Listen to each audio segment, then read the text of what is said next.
Hey, Garden Dad here. Welcome back. Today I'm going to walk around the property a little bit and show you some of the stuff we have growing. So let's take a little walk.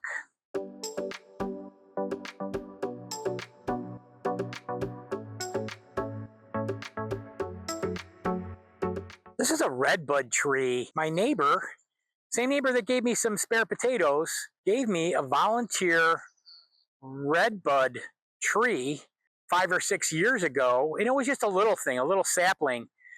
And I kind of nurtured it and shaped it, and now it's this beautiful tree. It's just beautiful flowers in the spring. I'll get you a little close up. It's just really, really, really pretty. And over here, we got some fruit trees. I'm going to do a little close up on them. This first one is a grafted pear. There's two kinds of pears on it. We've had it in the ground for maybe 2 or 3 years, and we're hoping to maybe get a pear or two this year. These next two are apricots, and I don't remember. The ones that grow in our zone are like Moore Park and Chinese apricots. This one actually died 2 years ago, and we got it replaced. I think we bought it at Starkey's, and they had a guarantee, so they gave us a new one. So this guy's behind a little bit, but I don't know. We saw some flowers on it this year, and I'm hoping we get some buds, some fruit. This other one, I thought it was going to die last year. You're going to see some really dead branches. I mean, it just dropped all of its leaves, and I thought the tree was going to die. But the branches still felt a little bit pliable. So I let it stay. I didn't dig it up.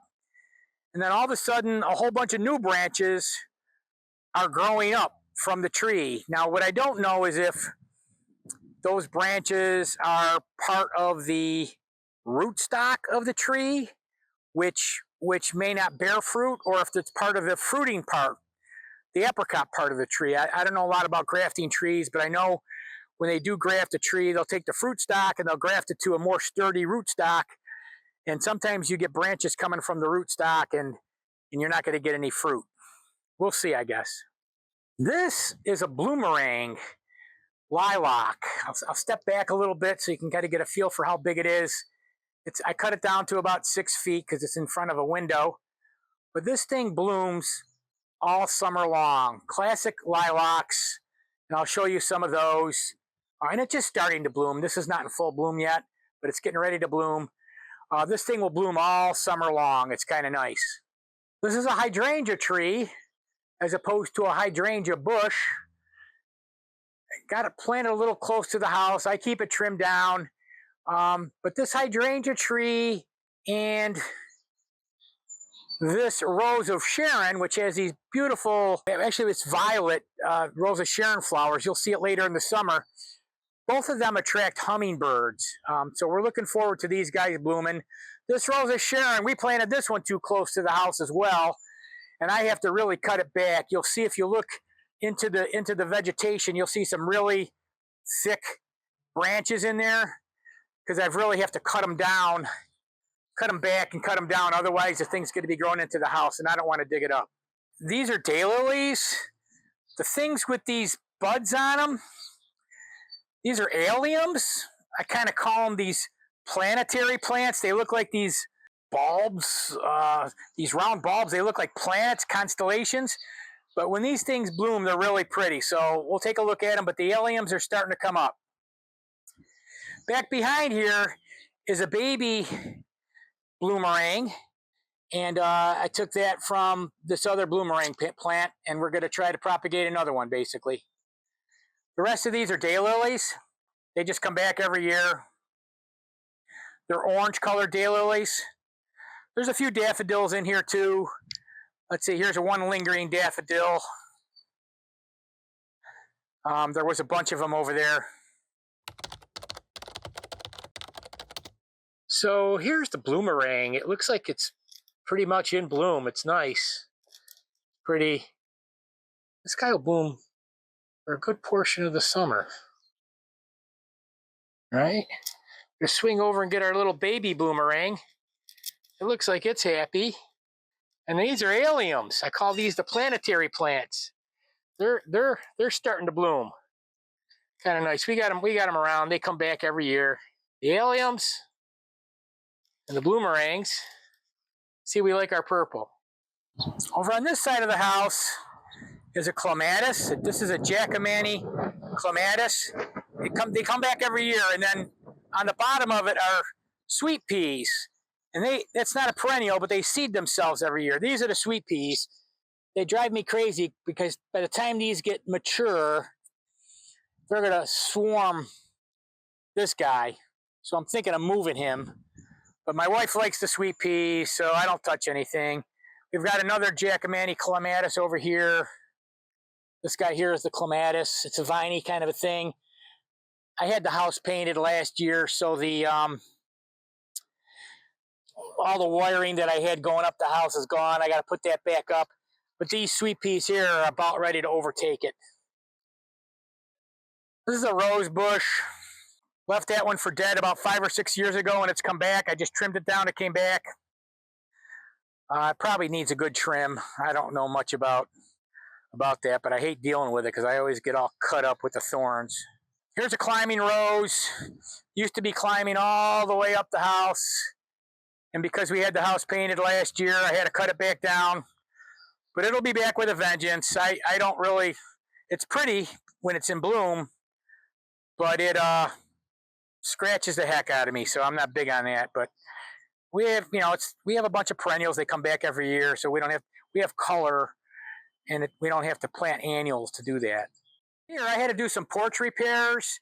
This porch was all kind of rotted out underneath, so I crawled in there underneath last year and did a cob job.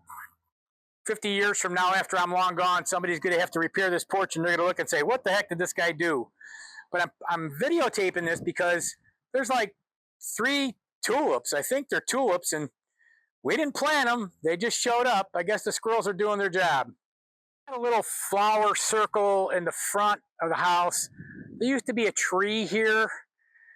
We had the tree died, came down. So we got some daffodils. There was all daffodils all along the front of this, but we're a little bit past daffodil season. And now we've got some alliums that are making their way up. You could see these little things here. That's going to be an allium. When they get in bloom, I'll show them to you. They're really pretty. Then in the back, you kind of see some dead-looking brush. Those are perennial sunflowers. That's kind of neat. I'm out by the street. I'm at our mailbox, and we got some lingering daffodils here. But if you look down below here, you're going to see a little bunch of little baby flowers. I don't know, 15 or 20 years ago, I planted sunflowers here. And the sunflowers grow, and they shed their seeds, and we get baby sunflowers every year, so they kind of seed themselves. So I'll take some of these sunflowers and I'll transplant them to different parts of the yard. Sometimes these sunflowers get too big and we can't see coming out of our driveway, so I have to get rid of them. But we've got some sunflowers, and they seed themselves. So if you ever want to have something interesting, sunflower is my favorite flower. If you ever want to have something interesting, grow some sunflowers. At the end of the year, sprinkle the seeds down on the ground, and you'll have sunflowers coming back. And actually, I take these seeds and I spread them in other parts of our yard where I want some sunflowers to grow up. And every once in a while, that works for me too. Here we have a little row of peonies. They'll turn a whitish, pinkish once they're in bloom. And in between them, we have some alliums. They're getting ready to bloom. And these peonies are kind of nice. They attract a lot of ants, but they're far away from the house. This is my garlic. I've got 3 beds of garlic. There's about 100 garlic in each bed. They're actually doing pretty well. They're looking pretty happy. Pretty soon they're going to be sending up a shoot called Escape, S-C-A-P-E, and it's edible, but I'll be snipping that off so that we don't take energy away from the garlic. I got to get in there and do a little weeding, but the leaf mulch that I put in has done a pretty nice job. I just published a a video on growing the potatoes. These are those potato beds. So this, I think, is the reds. Got them marked. This one, I think, is Kennebec. You can see we've had a bunch of rain, so there are water in these, but the water is not drowning out my plants. And this is the Ava. But these moats, part of my double digging, they're protecting my plants. They're keeping my garlic. They're keeping my garlic from having wet feet. They're keeping potatoes from getting rotted out. A few videos ago, I walked around and showed you all my beds. And this is our compost pile. It's underneath the plastic. I got to pull up some weeds. This bed, when I showed it to you, was completely clean because I had just pulled the plastic off it. And there was nothing there. Okay, it's got some volunteer garlics in there. Kind of interesting. I haven't grown garlic in this bed in a long time, but there's some residual garlic that has either come from squirrels or something that got left behind and never picked up. So the lesson here is, I grew squash in this bed 2 years ago, and I never got to the weeds. And weeds themselves aren't bad, generally. But when weeds go to seed, it's not good because it drops seeds.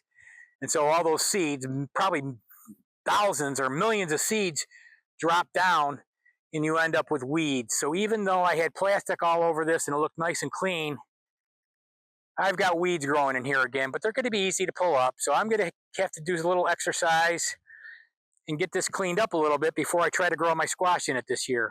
But that's all part of the deal. It's a never-ending battle with weeds. I probably should have left the plastic on longer, but that's okay. I don't want the weeds to impact the squash development.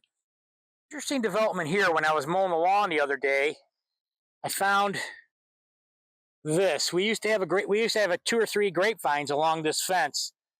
The grapes were a seedless grape called Canadice, and I thought the grapevines died, but it has now sent up a shoot, a vine, and it's budding. So I'm going to have to start reading about grapevines and how to take care of grapevines, because we might be able to have another grapevine here. But this was a grapevine that's been here since the 90s. I thought it was dead, and it's still alive, doing okay, so we'll see. We've got 3 or 4 legacy trees on our property, and they are Italian prune plums, and they are great. We have plum trees. I didn't show you those. But these are Italian prune plums. They're these little, they look like prunes, so they look like little purple plums. They're little skinny things, and they're, I don't know, I'll say they're freestone. When they're ripe, the pit does not stick to the flesh. They were on the property when we got here. These trees are probably, who knows how old they are. But they all look like they're doing okay. They're not trimmed the way they should be, but I can't get up there. I tried getting my ladder up there, and I got a little spooked, even just to try to get it at a point where I could try to top them. I couldn't get up there, so I said, let them be. There's, whatever we get. This one over here is kind of nice because I'm kind of on a hill and it goes down a hill, so I can get these. I can pick these pretty easily. This is an old lilac bush. I really like it. It's got these beautiful purple flowers. It's not quite in bloom yet, but when it is, we'll get a good picture of it. But it's a really old, mature lilac.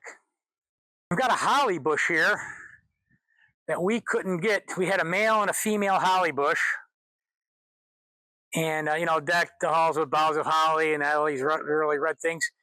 And we had a male and a female, and they weren't doing anything.